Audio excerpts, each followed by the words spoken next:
This is the Flyerdelphia Podcast, presented by SportsTalkPhilly.com, with Kevin Durso, Rob Riches, and Dan Heaning.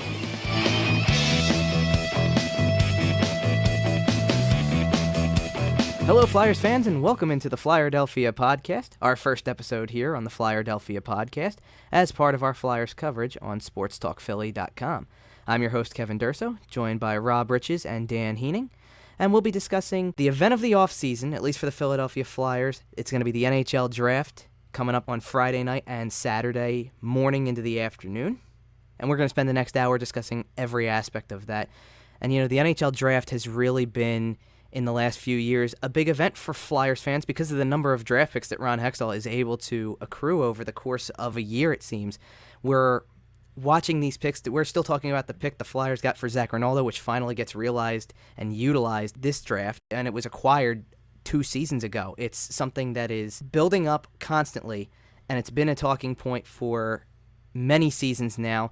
Somewhat disappointingly because of the fact that it typically means the Flyers haven't fared so well in the regular season, but nonetheless, this is a team that's following a blueprint, building to their future, and it's going to get even better in this year's draft for sure. So, Rob, what do you got on the draft coming up? Well, gentlemen, first off, I want to say it's an honor to be podcasting alongside you today for this Flyerdelphia podcast. As the great Fred Shiro once said, record together today and walk together forever, or something like that. But my name is Rob Riches, a proud Flyerdelphia contributor for several years now, and in addition to that, I am also very stoked for this number 2 pick coming Philadelphia's way. Nolan, Patrick, Nico, Hischier. Honestly, I don't think you can go wrong with either of those. I'm just very much thrilled for this opportunity for the Flyers, and this is something I think that could immediately strengthen their fortunes a little bit as well. I'm very much looking forward to it. Isn't it great that the Flyers have these opportunities on draft day now, rather than like in the mid-'90s, late '90s, early to mid-2000s? They never did, because they had a GM in Bob Clark, a GM in Paul Holmgren, that they went for it. So they traded away draft picks like candy, and now you have a GM like Ron Hextall that believes in the future and believes in picking kids, building through kids, and now draft day for Flyers fans has become an event, like you said, Kevin, and it really helps just in terms of, you know, building an organization and keeping the entire NHL calendar streamlined for Flyers fans. Yeah, Dan, and you hit on it pretty well right there, because after weeks of preparation, the moment everyone's been waiting for in this Flyers offseason since lottery night, it's going to happen on Friday night. And when the Flyers got the second overall pick out of the draft lottery, there were 2 obvious players at the top of the draft board, and we're not going to really waste any time into getting into this because it's obvious who those 2 players are, and now it comes down to it's going to be selection time. Now, we're going to pose it as the question, Nolan, Patrick, or Nico, Hischier. The Flyers don't get that luxury because the New Jersey Devils have the first overall pick, so they will get the pick between the 2. But let's pitch it out there and see what all 3 of us really have to say about that. So is it Nico Hischier or Nolan Patrick for you guys? I very much like what Patrick has to offer. Obviously, he's got that connection with the Brandon Wheat Kings. You know, he's done admirable work for them over the past few seasons. He's also worked closely with Ivan Provorov, obviously the Flyers defenseman coming off a stellar rookie season. So I think he'll have that kind of synergy there. And obviously, Ron Hextall, who is very much familiar with the Brandon Wheat Kings. You know, he plays a very rugged game. I like what he has to offer. The only thing that really kind of worries me about Patrick is his injury history. That's something to keep an eye on, but that's something where he's still growing. He's still a young player, and he'll still develop very well for the Flyers. I think he'll look very good in the orange and black. Yeah, what about you, Dan? Well, Kevin, like you said on the top of the show, either one of these players would be great, right? Yeah, absolutely. So, but to me, if I'm looking at Nico Hischier, I think he is the best player in the draft. I think he's the most dominant player in the draft. That's why I think the Devils are going to take him. He doesn't have any injury issues, and he can, you know, he can control a game. Ask any of those players on that World Junior Championship USA team. That was the team that won gold, and Nico Hischier was the best player on the ice in that game. Nearly got Switzerland to a win in that game. So that's why I got to think that the New Jersey Devils take him. But when I see Nolan Patrick, to go off of what Rob was saying, when I see Nolan Patrick, I see a guy that was born to be a Philadelphia Flyer. Even though, you know, his uncle was James Patrick, who was a New York Ranger. But this guy has size. This guy can fight, which is something that Flyers fans will absolutely love. He has skill. He can lay the wood down. He needs to work on his play without the puck a little bit, but name me a kid that really doesn't need to do that coming out of juniors. He had 2 sports hernias this past season, so that's a little bit of a red flag in terms of, like Claude Giroux and Shane Gostisbehere. They had issues with sports hernias this past season, so that might be a little hiccup for the Devils. But if you can take either one of these guys, you take them. That's why you don't trade the pick, but we'll get into that a little bit later. So Nolan Patrick was born to be a Flyer for May. That's the main thing to go along with that. All right. And for me, from the moment the Flyers got the pick, I had Hischier in mind. I'm going to contribute part of that to the fact that at the time, which it's going to sound a little ridiculous, but at the same time, it was probably a little under 2 months ago, just slightly coming up on that. And at the time, Nolan Patrick was the clear projected number 1, even still at that point. Hischier had made some pretty big noise at that point and made a push to be number 1. I still saw it being Patrick then. And before I get into anything about either prospect at this point, like I said kind of at the top, you got to start with the Flyers fans shouldn't be disappointed either way. Whatever the New Jersey Devils decide to do, that's their choice. They were the lucky team that got the first pick. And that's not really any concern to the Flyers at this point. They're sitting in second. They're going to get a good player. And it's just a matter of which one is left standing at the end of it. I very much liked Hischier's skill set. I thought, to your point, Dan, about the game in the World Juniors, the Swiss-US game, there's a player who clearly turned heads with that one. That was almost the turning point of him rising through the ranks because that was really the notable game. He starts climbing up the rankings. He puts together a really good year in Halifax, and all of a sudden went from being possibly a mid-first round projection when the draft was rolling around last year to all of a sudden being clearly among the top 2. That being said, I certainly understand the Nolan Patrick side of this. You'd be crazy if you're the Flyers and Ron Hextall to not take the guy who was the projected number 1 all the way through if for some reason the Devils find Hischier to be the number 1 for them. It doesn't make any sense if you pass that up when he was, for however long, it was before last year's draft, this was the kid who everybody was saying he's going to be the number 1, he's going to be the number 1. And now there's a chance he's not. So if you can get him at number 2 even, it sort of almost feels like a steal to an extent because of the fact that you're getting the guy who everybody talked about, and the only reason we're even having this discussion about him possibly going 1 or 2 is because of the injury year that he had, and the Flyers have done their diligence there and brought him in for a visit, had him checked by team doctors. It all checks out as far as we know, and if that's the case, then by all means bring him on. I certainly understand the argument between a player of Hischier's speed and skill set as opposed to Nolan Patrick's size, strength, and skill combined. I do like, I don't think Nolan Patrick's a horrible two-way player. Everybody can get better without the puck always, especially, like you said, Dan, at this age, they all can. But I don't think he's that bad of a two-way player. I've heard people say Hischier's the best in this draft at that. I lean that way if I had my choice with Hischier, and then this is where we're coming from with this, because if I had my choice, I would take Hischier because he seems like the best player in the draft. But if that's the case, then he shouldn't be left for the Flyers at that point, if that's really what we believe, and the Devils should be taking him. So if that's the case, make way for a bunch of number 19 jerseys to be showing up at Wells Fargo Center pretty soon, because I feel like Nolan Patrick being a Flyer takes a lot of guesswork out of some of this. As long as he's healthy, I think he's got a better shot of making the team this year. The fact that Hischier has only played 1 year of juniors because of playing in the Swiss leagues for a while and things like that, the fact he's only played 1 year of juniors makes me think that Ron Hextall would have the temptation to still send him back for a year just to hone the skills even a little more. I don't think Nolan Patrick presents that opportunity because he's been there for 3 years. He's really proven it in 1 year, had the injuries last year. And I think about that 1 year that everybody really wants to point out, and I think about who else was part of his team at that time in Brandon, and that would be Ivan Provorov. And what kind of chemistry they're going to have right out of the gate, it seems, As former teammates once before, what could that pairing do, especially if you got them together in some aspect, whether it's on the ice at the same time, Patrick's line with Provorov's pairing, or if they were power play guys together and they're both playing on the power play, whether it's first or second unit. First unit's probably going to remain the same as it was last year. So throw Patrick on the second unit with Provorov at that point. what happens? We've seen the synergy on the power play that Giroux and Shane Gostisbehere have provided in recent seasons, and that's something where, it's kind of a false equivalence. They're completely different players, but you think of a Patrick Provorov chemistry on the power play. That's something that could play out very well. On the second unit. Yeah, I totally agree. And you know what? We don't want to make too much of it, but at the same time, you're asking a lot of younger players. The Ivan Provorovs, maybe it is Nolan Patrick, or even if it's Nico Hischier. You could pick anyone and pair him up with Provorov on the second unit. You're also asking a new assistant coach who is supposed to be a power play specialist to turn that around and transform it, so to speak.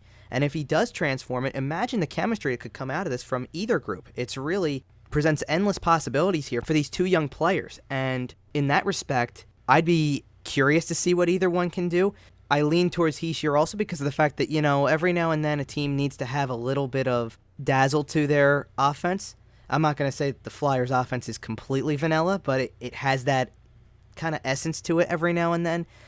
They work really hard to score some goals, and you feel like how much energy is going into them trying to score a goal here and there. They have to crash the net every time. They have to put so much energy into getting there. They have to, in spots where they would have to where another team, say, I don't want to go there right away, but let's say the Pittsburgh Penguins, and two guys go in for the puck. Maybe it's three for the Flyers that need to go in for the puck just to work hard enough to win a puck battle. It's things like that. And you need a player who can quite possibly transform an offense. And let's remember, you're probably drafting Claude Giroux's successor in more ways than one sometimes. Both of these kids have tremendous leadership abilities in addition to the fact that they have skill sets that project them to be top-line centers. So it's really a combination effect. You're picking, in my opinion, and this is the first thought I had when they got the pick, regardless of who it was, you're picking the successor for Claude Giroux. So wherever you want to go with this, you need to make sure that this guy's going to be not only a big part of the future, but you're going to kind of build your offensive tendencies around that player. So in that respect, I love the skill set that Hischier has, and I love the fact that he has the ability to make a dazzling move, get the comparisons come in, and you can compare him to, I've heard him compared to so many different players, really, Pavel Datsyuk, Henrik Zetterberg, those kind of players. There are people who call Hischier the Swiss McDavid. I think that's a little extreme, but I get the reference. The skill set is clearly, feels like it's out of this world. And then I like Patrick for being the hard-working player that he is. It's kind of cliche to say that you want the Flyers to get another muck-and-grind player, but that's kind of what Nolan Patrick is. But he's got the skill set, too, to an extent that he doesn't have to work that hard to be that player. I very much feel like, and I'm not comparing Nolan Patrick to this player, but it feels a little bit like Nolan Patrick could be the type of player Eric Lindros was for this team, where he's a bigger presence up the middle. Claude Giroux doesn't have that size factor as a top-line center. Eric Lindros did, and he had the ability to throw it down a little bit and get his fists dirty a little bit and rough up a player if he does. Now, I'm not saying Giroux doesn't do that on occasion, but it's tough when you're a player of that size to really be the big physical presence. So that's where Nolan Patrick comes in. I see a little bit of Mike Richards in Nolan Patrick, too. That's a good comparison, too. And Richards was the same way. He was willing to throw down a little bit. Didn't have as much of the size as Patrick has, but good comparison. I see that. The thing with Nolan Patrick, though, what you have to take into account is look at the Flyers organizationally. They have Yarman Rubstov that's going to come in, pretty much the same build, almost the same repertoire as Nico Hischier. But if you have Nolan Patrick in there, he's bigger, he's stronger, probably not faster, but he brings that element that you said before, Kevin, that Lindros-like intensity, that ability to put somebody through the wall. He can score, he can pass, he can make plays, or he can finish them. The Flyers need somebody like that. They need to get bigger, and I'm going to talk about this a little bit later when we start talking about further picks down the line. But the Flyers are a very small organization. Most of their forward prospects, they are small. Like, they got rid of Dove McFalls, but he was a small guy that they drafted. They have Nick Abe-Kubel, another small prospect. And their current lineup is small. Who are the biggest players right now on their forward core right now? You have Sean Couturier, who's not really a power forward. He's just more of a defensive specialist. And you have Dale Weiss, who, he's got no real finish to him. You have Wayne Simmons, who's kind of a smallish power forward to begin with. Not in terms of height, but in terms of girth. And then you have Jake Voracek, who's also not really known, to be a power forward type person. So for the Flyers, they really have to go in this direction of, do they want to be able to just outrun people all the time, outrun opposing teams, or do they want to be able to outrun them and also wear them down like a Los Angeles Kings were able to do a couple years ago, like the Washington Capitals were attempting to do? Can you build a balanced team with a Nico Hischier? Absolutely. But with a Nolan Patrick, does he add that element of physicality that can put the Flyers over the top when they're playing a team that's bigger, stronger, and maybe a little bit faster than them? Well, and to your point, Dan, you'd want to make sure that you have enough of those players with the size to balance it out. And that's the thing. We're sitting here talking about later round picks, and we haven't even gotten into the players that they could have or could have the opportunity to get later this year. But you're looking at the ones they have even in the past, and there is a trend towards the smaller forward.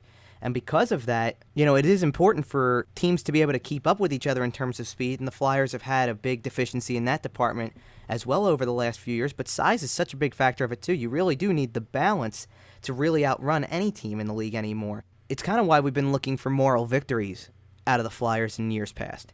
When they run the Washington Capitals to overtime but maybe don't beat them in overtime. Or they can cut into the Pittsburgh Penguins to the point where you have a one-goal game and got close at the end, or, again, lost in overtime or a shootout. You're sitting there feeling a little bit happy about it and satisfied because of the fact that you watched most of the game and went, they just couldn't keep up with them. And the fact that you maybe staved off a few chances, kept them off the board enough that you were in the game, it's almost like a sense of false hope that they can compete with these teams. And in reality, they get kind of run by those teams and manage to just barely hold their own in some cases. It's very tight in that comparison because of the fact that you don't want to pick the wrong player that doesn't fit the mold of the team, or you definitely want to have a guy. And like I said, this is why there's really no way to go wrong with the pick, because you're going to get a player who in one way or another is going to be a centerpiece to your offense in some way. And that's why, as much as we could sit here and debate speed, size, which one's more important. We clearly can see which player has the size advantage. We can see which player has the skill advantage. Does it really matter? Sometimes it doesn't, because you're watching a player who's got such potential that at this point in time, it's not the Austin Matthews, Patrick Laine class. It's not that pairing, and it's not Connor McDavid, Jack Eichel. But at least it's a top two where you feel like you're going to get a real player out of this. And I'm not trying to put down what they had to do in 2007 when they last had the second pick, but there was such a gap between Patrick Kane and James Van Riemsdyk. And even if they would have picked Kyle Turris, who went third, there was such a gap in the level of play. You were getting, one team was going to get a generational talent, the other team was going to get a fairly decent potential superstar, a guy who's, because Van Riemsdyk's made an all-star team before, maybe by merit, in some cases, because there were years where Toronto didn't have anybody to send. And Turris has been a serviceable player for Ottawa. He's been in the middle of some really good playoff moments for that team. But it's not the same thing as getting the player to center your entire offense around. Nobody talks about Chicago without mentioning Patrick Kane. When they talk about Toronto, they might leave out James Van Riemsdyk because he's not Austin Matthews or Mitch Marner. It's that kind of thing. So you need a player who people talk about from the second they mention your team. And whether it's Nolan Patrick or Nico Hischier, you're going to get that. You're listening to the Flyerdelphia Podcast with Kevin, Rob, and Dan on SportsTalkPhilly.com.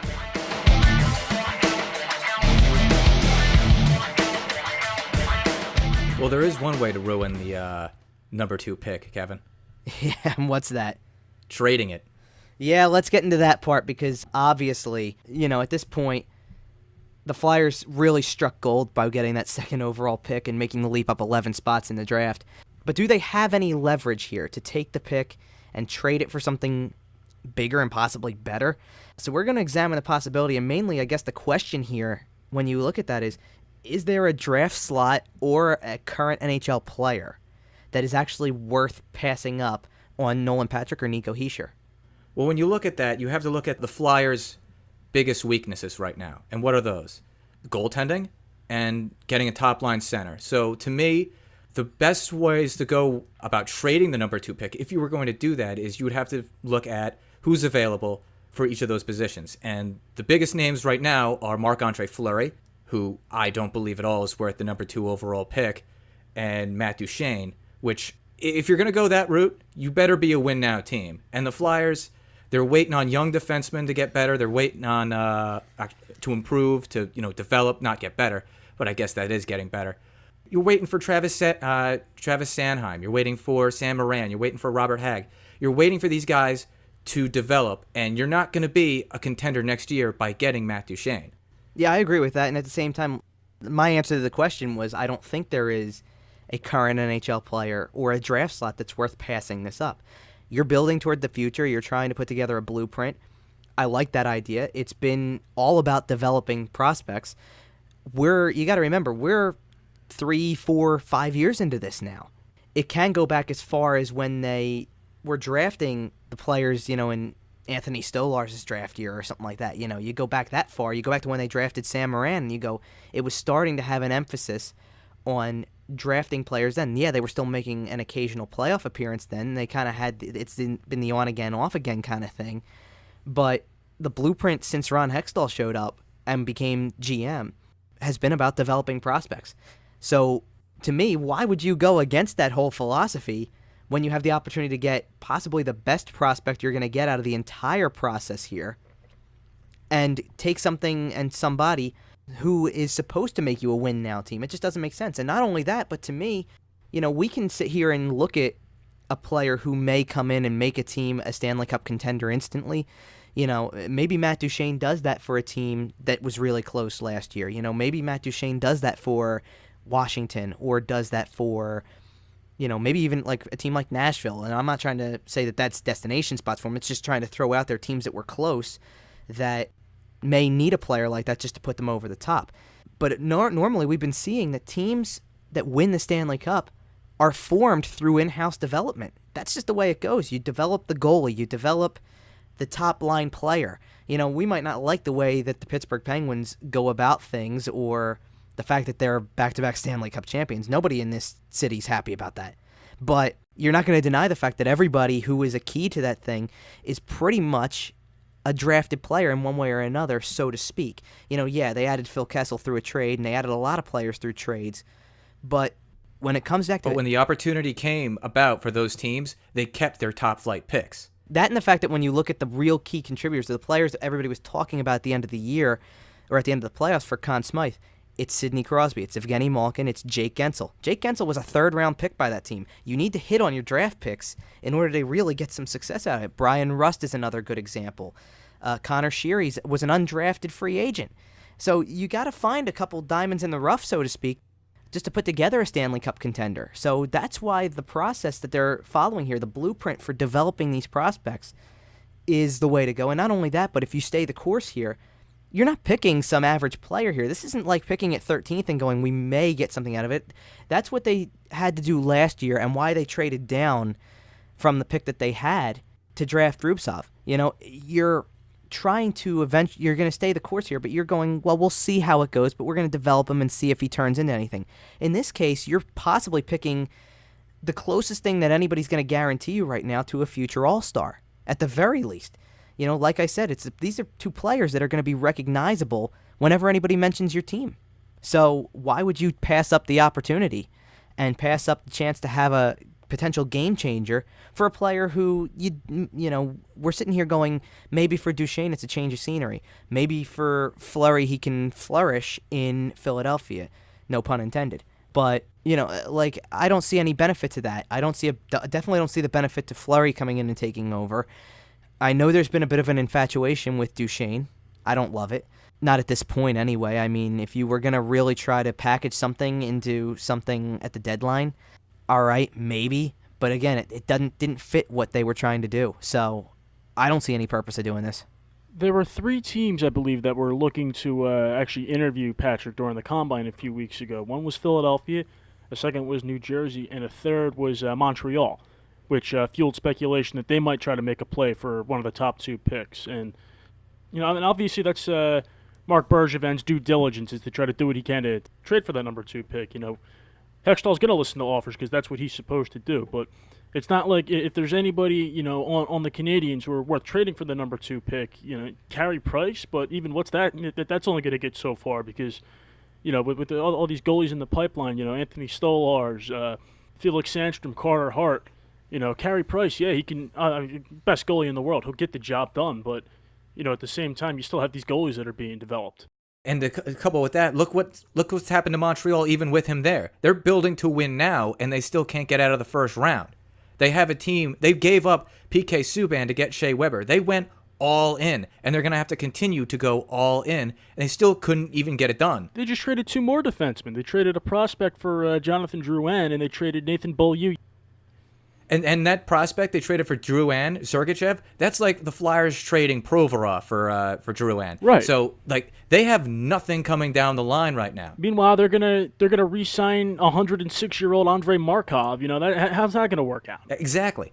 How is Montreal going to build anything? And if you give up the number 2 pick, they're in the same position. Even if they gave you Shea Weber and Carey Price for the number 2 pick, which obviously won't happen, but even if they did that, they made it so tantalizing that you had to take the offer. What are they going to do? They're not going to take a defenseman with that. They're going to have to take Nico Hischier. They still have Galchenyuk, and they just got brought in Drouin. So even going to the number 2 slot isn't going to solve the problems that they themselves have made with these deals. And I think there's a lot of teams out there that just acknowledge the fact that the top 2 are the top 2, and the teams that have the top 2 slots, to your point, Rob, about the teams that may have talked to Nolan Patrick at the Combine. It's like everybody talks, but at the same time, you're not going to really sit there and look at it and go, who's serious about trying to get one of those 2 players? It's probably the 2 teams that got the picks to begin with because of the fact that they actually have a need for those players, one way or the other. Like we said, it seems logical that New Jersey would go with a player like Hischier, and the Flyers would go with a player like Patrick that fit the molds, and that's fine. But I don't think Montreal's got any leverage in this whatsoever, especially after making the trade that they did, because to me, why would you want to give up anything on your current roster? I don't think there's anything, not worth it, but if you think you're going to center a deal for the number 2 pick around the possibility of the Flyers trading for Alex Galchenyuk, it's like not even close. To me, it would have to take somebody like Carey Price just to do a deal like that. And I think Montreal wouldn't even entertain the idea. They wouldn't entertain the idea of that. They wouldn't entertain the idea of Drouin. They wouldn't entertain the idea of Shea Weber, because that totally goes against the idea of being a win-now franchise. So, to me, I look at that and I go, this just is what it is. I don't think there's much to the trade talk. I think one of the more encouraging things is that people have... I've seen stories or reports before about the Devils fielding calls for the number 1 pick, and maybe not getting anywhere with it, but fielding calls for it. You don't hear much out of the Flyers camp. You don't hear anything about Ron Hextall getting calls. I'm sure he is, but you don't really hear anything as if to say there's any traction to anything. So it sounds like the possibility of the Flyers even trading the pick is slim to none. It probably was at the beginning of this whole thing.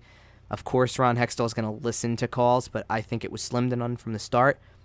And you're kind of just left to deal with it and see how it plays out. Who goes at number 1 and what's left for you to take at number 2. I bet Hextall gets a satisfaction out of that. Just listen to teams beg and plead for the number 2 pick, and he just sits there, laughing to himself the whole time. I think there's an added element. Oh, you want number 2, huh?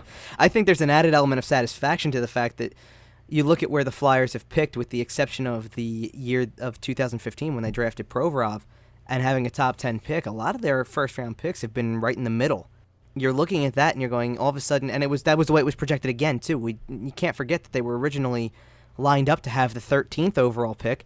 All of a sudden, you make the jump to 2. Yeah, you kind of are sitting there kind of like hanging it out over the edge, dangling the carrot, as if to say, look what I have, and there's really nothing you can do to take it from me. Well, you have to do your due diligence, just like what Rob was talking about with Marc Bergevin. You have to see what other teams are going to offer you, because they could offer you something that you legitimately cannot resist, something that could, make the team better now and in the future. Those deals aren't too likely, because it's not like you're going to fall into, a Connor McDavid or an Austin Matthews. But you have to look at you have to look at the pick, because the draft, no matter what, is still a crapshoot. Did anybody think that Alexander Daig was going to land on his face? No, but absolutely did. He wasn't the player that anybody thought he was going to be when he was in the NHL. So if you can take a look at what other teams are offering you, and they're good, there's something that you can build on, maybe pursue that. But with the players that are rumored or the positions that the Flyers need to build around, the Flyers don't need any help with goaltending in like 2-3 years because they'll have Carter Hart, they'll have Felix Sandstrom. They have a good pipeline of goaltenders, so you just need to stopgap that right now. In terms of the number 1 center position, you don't need to deal your number 2 pick to get one of those. You can just use it, and then you can have a number 2 pick to have for potentially, the next 15 years. Yeah, exactly. And again, you're talking about the opportunity to take a player that you didn't have 2 months ago. It's clearly the case. You're sitting there, even, what we would be doing, and what I do for on Flyerdelphia when you're looking at prospects, we were going to have to look at a number of prospects because it was such an even draft for the rest of the first round. I mean, the gap between Nolan Patrick and Nico Hischier and then dropping down to maybe the third best forward, which is up for debate anyway, but you can go, is it Gabe Vilardi?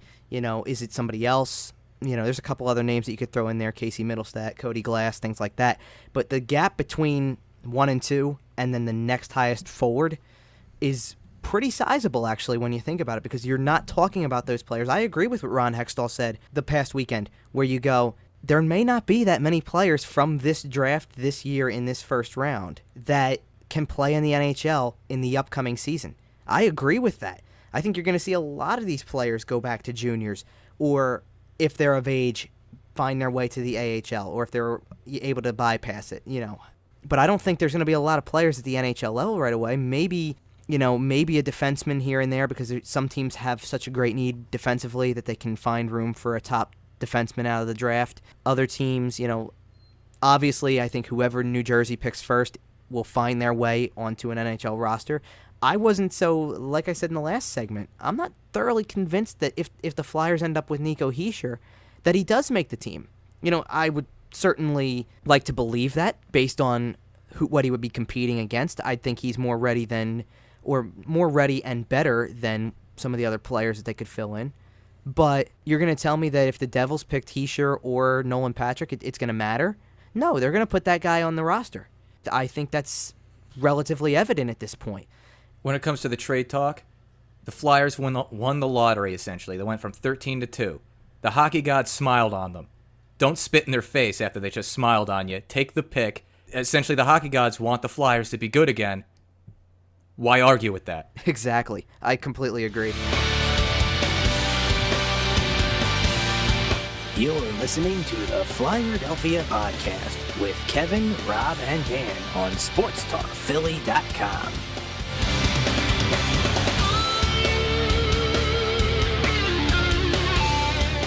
All right, so why don't we move on to our next segment here?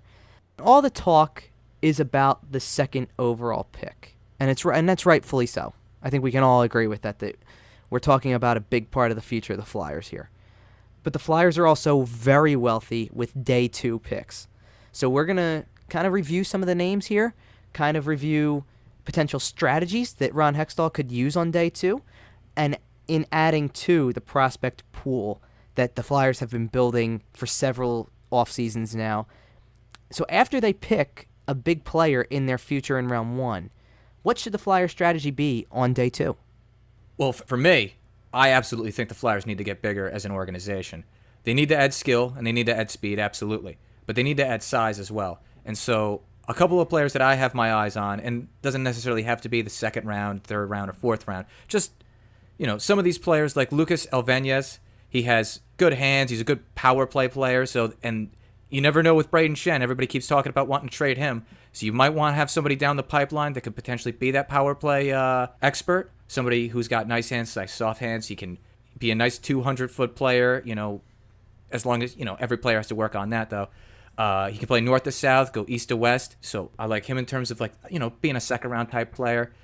The Flyers also need to restock the defensive cupboards because they're going to lose most of their defensive prospects to the big team in 2 or 3 years. So one guy I had my eye on from the Seattle Thunderbirds was Jared Tishka.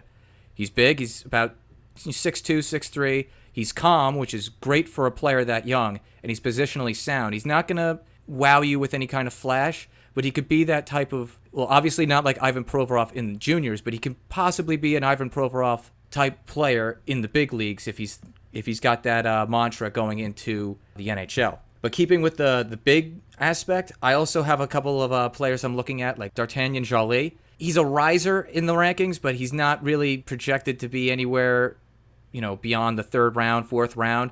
So you got to wonder with this kid. He's got a good speed. He got a good collection of speed and size, but he played on a bad team in the Q. He isn't particularly nasty. He doesn't have like a grit to his game, which you would like to have with a big player. And you can work on that, but sometimes if you don't have it, you don't have it. One thing that I also firmly believe, for any draft, like in the NFL, they say you should always pick a quarterback. Well, in the NHL, you should always pick a goaltender because you never know who's going to hit or not. So I'm looking at Ian Scott. He's big. He's got good hand-eye coordination, strong fundamentals and technique. He's a good young prospect to keep your eyes on, and I think he's third on the NHL rankings in terms of North American goaltenders. So he's actually pretty high up there. Yeah, definitely. Rob, what about you? Got any players that you're keeping an eye out for? One player that I've been keeping an eye on is Tim Soderlund, playing over in the Swedish league for, I'm going to botcher this name, I apologize, Skellefteå. But he's a young guy playing in a high-scoring Swedish league. Yeah, he's only 19 years old right now, so he's continuing to develop with them. He's done some pretty good things with their under-20 team. Another player that I'm keeping an eye on is he's actually a local guy, believe it or not. He's a Bucks County kid. Evan Barrett with the U.S. National Team Development Program. Last year with them, 63 games, he scored 18 goals and registered 56 points. And he's actually a commit to Penn State for next year. So that's a good center. He's a good center to keep an eye on. So, these are two guys that I've been keeping an eye on for now. What about you, Kev? I got a few at this point. I look at a couple different players. One of the big things that I look at, and it's a topic I hear about a lot, is the fact that when the Flyers were picking in the second round last year, and they had 3 picks last year in the second round, used one of them to take Carter Hart, which so far is looking like a really good pick. But they came in at pick, I think it was 37th overall, when they picked Pascal Laberge, and Alex DeBrincat was still on the board.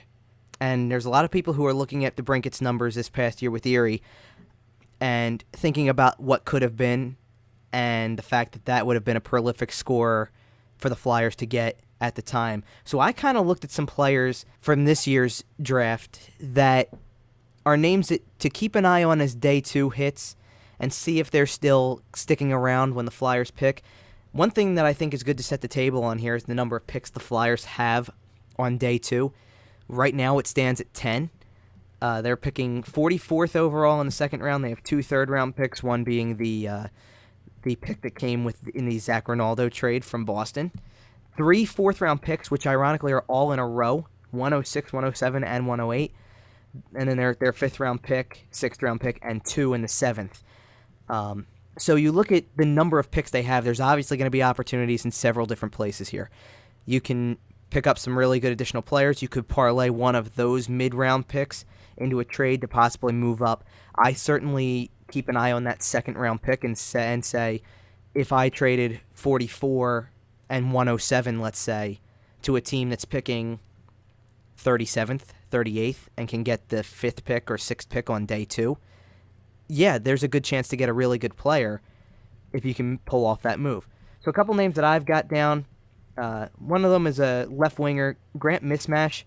Again, big, powerful. He's a power forward, physical presence. Definitely like the physical qualities of this player. Kind of fits with what Dan was saying about the size here. Has good scoring potential. Strong skater, very competitive, really fits the mold of what the Flyers are looking for. And he's got a really good projection. He actually falls in line kind of right around the range of that 42nd overall pick kind of deal. That's actually where Draft Site had him in their mock draft. It was 42nd. A couple other guides have put him as high as 39, as low as 51. But right in the middle is kind of the average. So that's kind of the type of guy that could be on the board when the Flyers pick in the second round. Just a couple other names. Sasha Smilevsky, another player who kind of is a mid-round type of guy, as all prospects do, that needs to get better defensively. Has decent size, but really good hockey IQ with this one. And this kid's got a really good shot. I actually got the chance to see Smilevsky play in the USA Hockey CCM All-American game that was in Philadelphia last year. And he had a pretty decent game all in all, playing against a few of the sort of lower level type of players. There wasn't really anybody prolific in this year's draft that played in that game, but definitely a few, of the players that were there, one of the players that did have a fairly decent game in that regard. Just a couple others to throw out there. I mean, I kind of dove into some of the middle round type players. Mackenzie Entwistle's another name that stands out to me. Good presence going to the net, reliable defensively, good hockey IQ. He's a decent pick to look at for the third round. Adam Ruzicka, good fourth round pick, power forward type of guy, good scoring ability, really good shot. Work on the defensive stuff and his play away from the puck, but otherwise, and he's been called a bit of a project, but you know what? In the fourth and fifth rounds, you're going to take players who are projects. That's kind of the thing you have to face at that point. You're going to take project players in those middle rounds. So you kind of deal with it and see what you can get out of it. Another player who really I kind of eye up a little bit, Joni Ikonen. He's a forward. He actually played against recently signed Flyers prospect 2 to his entry-level deal, Oscar Lindblom. They played against each other in the final in the Swedish League. Ikonen played for Frölunda, and this is a guy who had a very good presence in that series. Felt like his name was always coming up, it felt like. And again, he's a smaller player, so it's kind of opposite end of the spectrum from the size thing, but skilled player, has scoring touch, really, really good skater, and a good offensive skill set that really builds into that and can help the Flyers get a little bit more dynamic in that front. And then to kind of top off on what Dan was talking about, you always have to plan for a goalie. I do agree with what Ron Hextall said in the fact that you don't chase a goalie at this point. They've got a good pipeline, so don't chase one. So I kind of not took the easy way out here. It's not taking the easy way out, but it's a name that is trending right now, so it may not be something the Flyers look at. But Michael DiPietro, who had a really great Memorial Cup with Windsor, if he happens to be there in the middle rounds, like a fourth round when you pick 3 times in a row, go ahead. Take a flyer. See what happens. Something like that. Another name I'll throw out there just for the local aspect. Rob threw out a local prospect, so I'll do the same at this point. And it's in the goalie field. What about looking at Caden Primo at this point? Kid who people are very well familiar with. He's Keith Primo's son. Played locally his entire life at this point. And had an okay season last year. Nothing overly impressive, but at the same time, certainly has built a good foundation. He was playing with Lincoln in the USHL last year. Good size for a goalie, about 6'3". And, you can just look at the fact that he's got local ties is something that may intrigue the Flyers. It's kind of a habit they've had in years past, more or less, looking at the local kid or looking at somebody who fits that old traditional mode that the Flyers have. But I think when you think about the goalie prospects that are probably going to be off the board by then, Ian Scott is certainly a good one just because he's got a good shot at being there. Especially, it all depends on who takes a goalie first. We've seen that before. The Flyers were the team that set it off last year when they took Carter Hart. He was the first goalie taken, and then a good number of them went after fairly quickly in rounds 2 and 3. So it tends to happen really quickly. If the Flyers happen to get lucky and get one of those two, Primo is ranked roughly 5th among goalies. DiPietro is ranked roughly 6th, so they're both top 6 in this year's draft. If you can get one of those, I think that's a really good addition to the pipeline. I mean, we've talked about Sandstrom and Hart all the time because that's the two that really stand out. Alex Lyon had a good year for the Phantoms last year, but you just really don't know if he can replicate it. Stolars is obviously still kind of at the forefront of the group just because he's the closest. Anything you can do to add another one, just in case. You never know what's going to happen with any of them. They obviously found a home for Merrick Madsen with the trade with Nick Cousins. You never know what's going to happen. So if you can pick up a goalie like that, and like I said, I think the local aspect plays in so much when you look at a goalie. So that's why Caden Primo would stand out to me. Another goalie prospect I think could be intriguing is Matthew Villalta. He's actually in the OHL with the Sault Ste. Marie Greyhounds. He had a pretty good, promising first season with them last year. Put up decent numbers, 2.41 goals allowed average, 918 save percentage. So I think that's somebody that could also be targeted in the mid-rounds as well. But he'll be back, obviously, in the Sioux next season, so he'll be continuing his development. So that's a player that the Flyers could keep their eye on as well. Yeah, absolutely. And you know what? Like we said, the idea is the number of picks here. You've got a lot of them. You've got leverage. At one point in time, I believe the Flyers' 11 total picks in the draft are tied for the most of any team. And it's not many teams that get that many over the course of time. You're going to be looking at a pick in the third round that Boston essentially handed over to you for Zach Rinaldo. Zach Rinaldo didn't get a qualifying offer from Boston, so he's essentially a free agent 2 years later, not with Boston. Spent pretty much all of last year with Providence. So at that point in time, you literally take a bag of pucks in the third round with that pick, and it would still be a win. Exactly. It's practically already a win, and you haven't even made the pick yet. And you could draft Dan Heaning with that pick. It's an automatic win. Not that it wouldn't be a win anyway. I don't think they have anybody on the team that would make me look good. But, I mean, the object here is that there's a lot of options here, and more to that is just looking at the players who I've seen a lot of talk about the Flyers possibly trying to take one of those picks and move up in the second round, just because if you could get a borderline first-round talent early in the second, or somebody who is projected to be a first-rounder early in the second, and just find a way to elevate that in any way. There's no telling that the Flyers couldn't also try to even take a couple picks and see if they could get back into the first round. It would be tough, but they could try to. They obviously, you go back to a couple years ago, and we're going to get way more into detail with this in just a moment, but the fact that 2 years ago, when the Flyers did have a second first-round pick, how did they utilize it? They eventually traded up to get a player they wanted, and that player was Travis Konechny. So you're looking at all of these players, and the fact that, as Ron Hextall has said, it's close. It seems like a lot of players are closely spaced in talent. It's not that far apart in terms of one player being a first-rounder and another being a first-rounder and having similar potential. You have two at the top that really make a difference, and the Flyers probably end up with one of them. And then from there, what happens? Definitely a lot of possibility. You're listening to the Flyerdelphia Podcast with Kevin, Rob, and Dan on SportsTalkPhilly.com.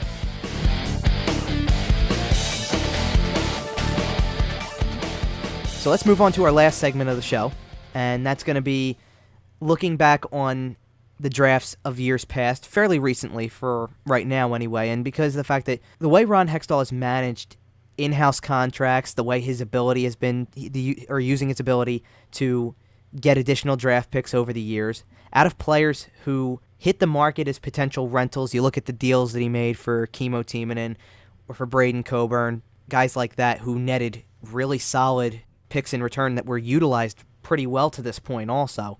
And you try to figure out ways that, how has that made him a quality GM? And he's been getting rave reviews about it. He's been praised for it.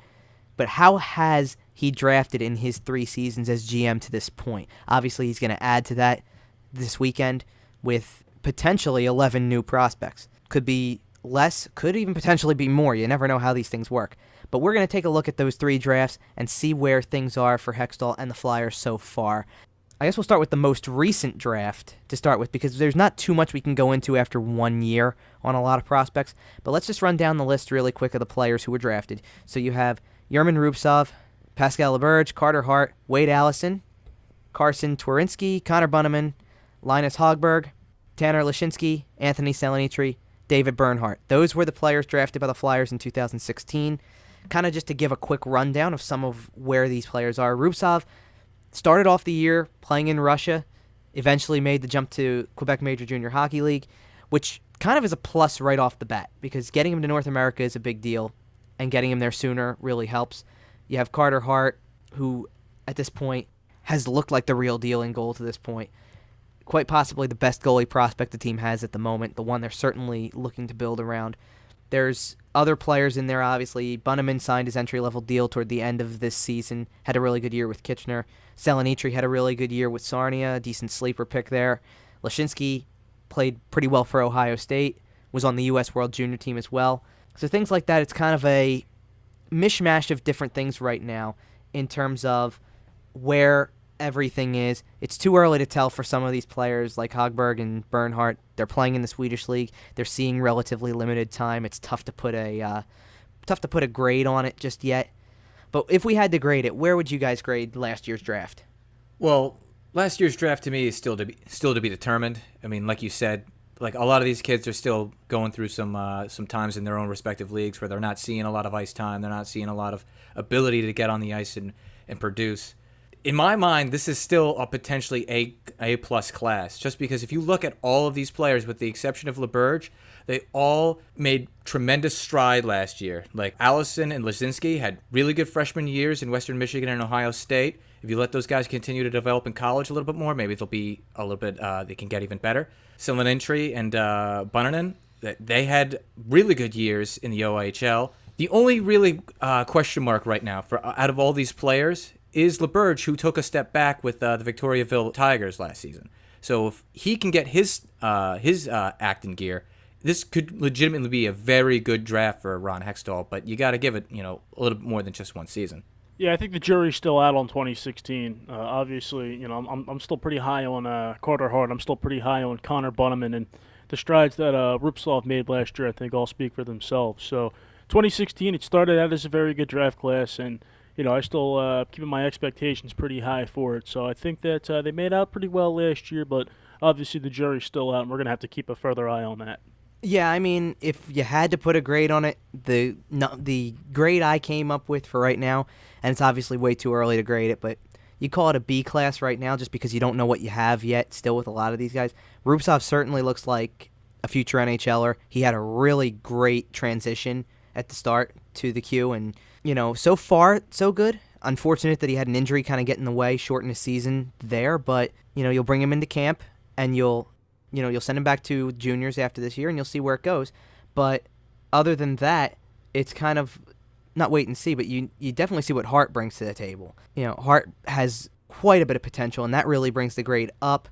I certainly look at the fact that Bunnaman had a really good year last year, that Sillinentry didn't do too bad. Certainly like the energy from at least the raw skills that I saw at development camp from LaBerge and Allison last year. Again, it's too soon to tell with those two, just because, it's a shame that LaBerge didn't really get to finish out the season the way he wanted to. He was doing pretty good to start, and then obviously had his season cut short, so we don't know what to expect from him. At that point in time, you just kind of give it another year and see where it goes, and maybe by the end of next season have a little bit better of idea as to where you can grade some of these players, or at least to see what a fourth rounder or a fifth rounder looks like at that point. It's really easy to get excited about a fourth or fifth rounder early because they have a decent season. Look for the consistency, and then you can start talking about it a little bit. That's why people are very excited, and we'll obviously get into his draft year as well, but people are excited about Oscar Lindblom because after several seasons now, you're seeing the development come full circle. You're seeing a player who may have NHL potential here realized very soon. So that's why you got to give it a little bit of time. So why don't we jump back a year before and go to 2015, and this is kind of a class that people are fairly well familiar with at this point because a lot of them have been pretty well known to this point. This is the year of Ivan Provorov and Travis Konechny. Felix Sandstrom's in that group. Matej Tomek is in that group. Mikhail Vorobyov is in that group. David Kosh is in that group. Cooper Marity, Ivan Fedotov, and obviously now no longer with the teams. We'll start with that one kind of because no longer in the pipeline was Samuel Dove McFalls, who was not signed. He goes back into the draft, actually. Yeah, he goes back into the draft, actually. He can go and latch onto another team and see if he can make it there, but he's no longer part of the prospect pool. We obviously know where Provorov and Konechny are at this point, already having made their NHL debut and played their rookie seasons out. Provorov played in all 82 games, which speaks for itself. Sandstrom is another one of the goalies that really stacks up as one of the better ones in the pipeline. Vorobyov just recently latched on with his entry-level deal. Had a really good year, really turned heads in the World Juniors, so that's a definitely big plus there. I'll add on to this by saying I've always liked Kasha as a player. I think he's, as a late prospect, you think there's some potential there as a late-round pick. You've heard a lot from his brother this year, his brother Andre, who just made his debut with the Ducks this year. He had a pretty decent rookie season. Yeah, and again, another player who, in juniors, his team didn't really go the farthest, but he had a really decent time. I don't see anything that makes him seem like a bust at this point. I really like what he's brought, so keep that kind of on the table. Tough to really know much about Tomek and Fedotov at this point. Tomek really didn't play much in the last 2 years. So he's trying to kind of start over. He recently signed on with another team to try to get more playing time. That's been kind of an episode of things because he was with North Dakota for a while and never got any playing time there. I've heard a lot more about Cooper Marity's budding music career than I've heard a lot about his on-ice exploits. Yeah, for real.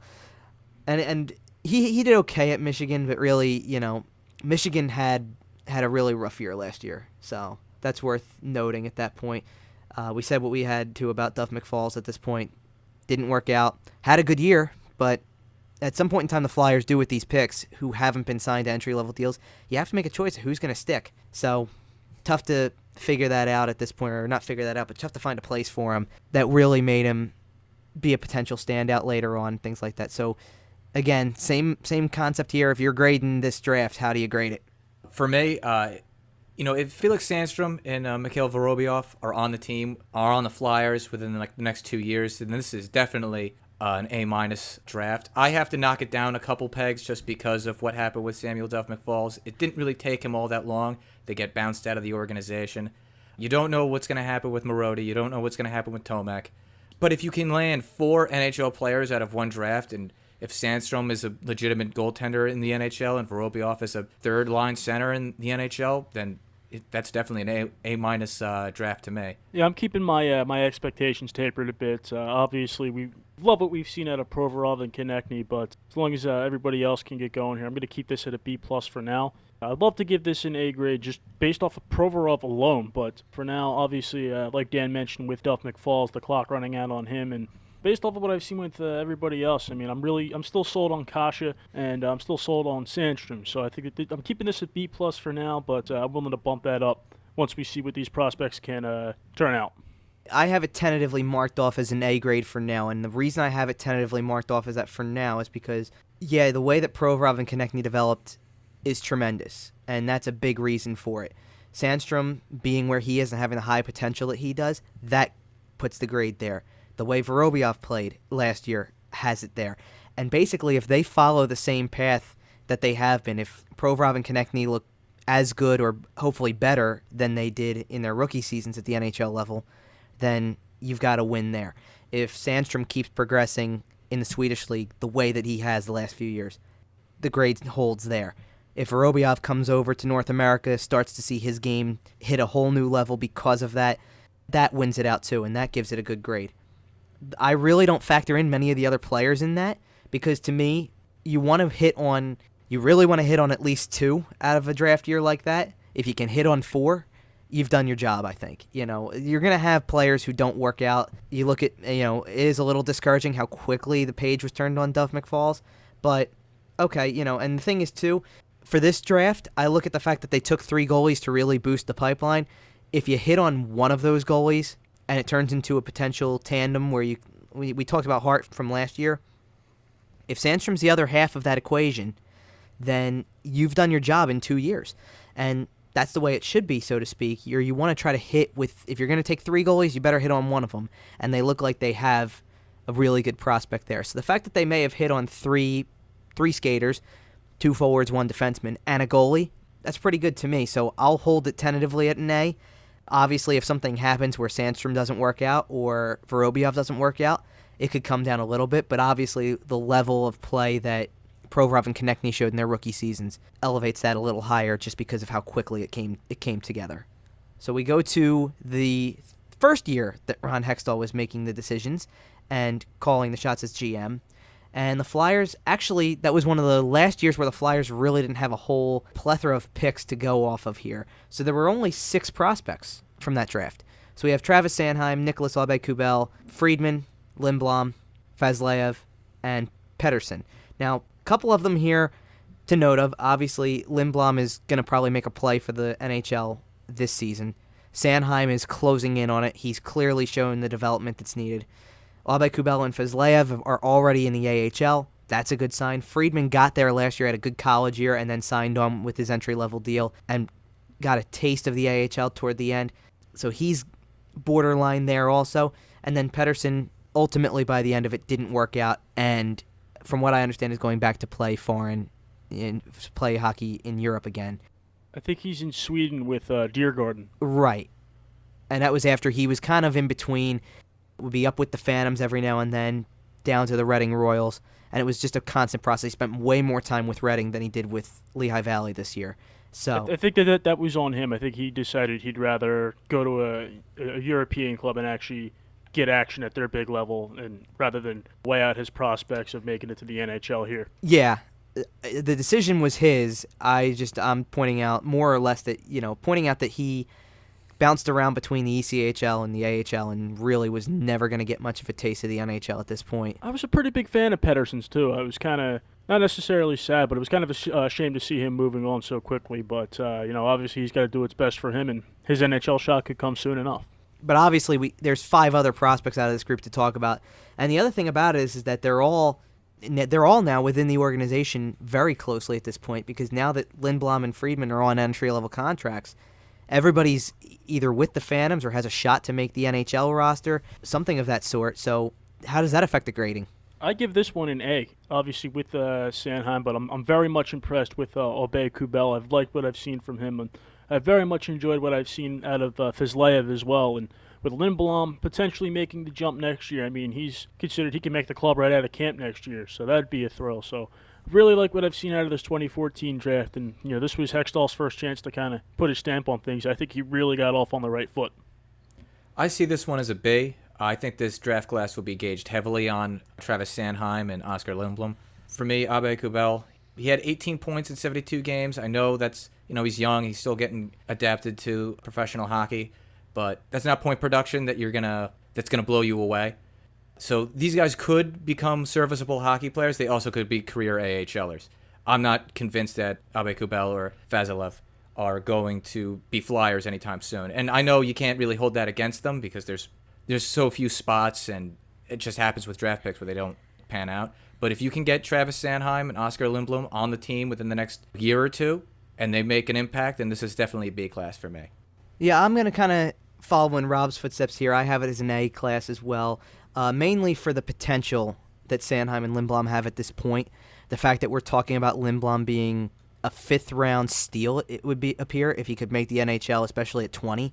That's obviously something that was probably unexpected at the time. I think anybody who looked at this class would have instantly thought this is Sanheim's class, and that's the way it's going to be because he was the top pick and at the time there wasn't a whole lot that people knew about him. I think everybody was looking for the forward in the first round at that time because it was a really heavy forward class.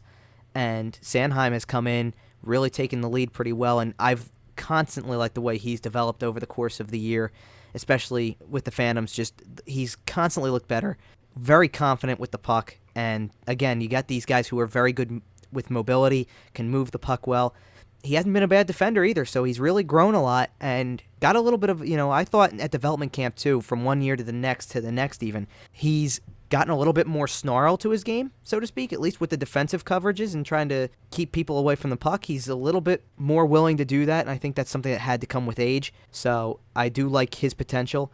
The fact that 3 others, and I'm not saying that this is going to be something that happens frequently or anytime soon, but they are a call away by being in the AHL. If for any reason the Flyers decided that the next shot was going to go to Aubé-Kubel or go to Fazlayev, they could do it because they're sitting at the AHL level. So the fact that 3 of them have already reached that point, and obviously pending on what happens with Sanheim and Lindblom, it could be all 5 of them playing for the Phantoms and again being a call away.